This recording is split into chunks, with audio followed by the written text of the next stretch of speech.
to share with you a leadership truth that is hard sometimes to accept, but we must trust God with it.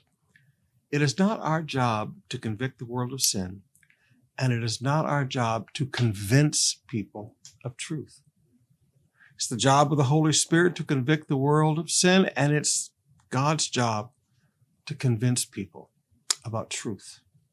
In Philippians chapter 3, beginning with verse 15, Paul said, "Let all who are spiritually mature agree on these things." He said, "If you disagree on some point, I believe God will make it plain to you." If you disagree, Paul said, if you're disagreeing with the teaching I'm giving, he said, I believe God will make it plain to you.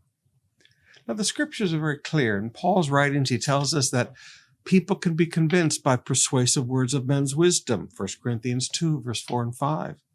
Well-crafted arguments can deceive people, Colossians 2, verse 4.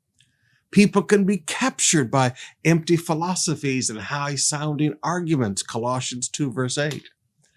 But for people to be really convinced of truth, it doesn't require our intellectual persuasion, our well-crafted arguments. People are going to disagree with you as you teach your go groups. People are going to disagree with you as you share the gospel. People are going to disagree with me as I preach on Sunday in the services. But you have to understand, it's not our job to convince people. It's our job to present truth. And if people disagree, well, you know what? God can make that plain to them. God can just take it and lay it out and make it very simple to them. So let's trust God to do the convincing.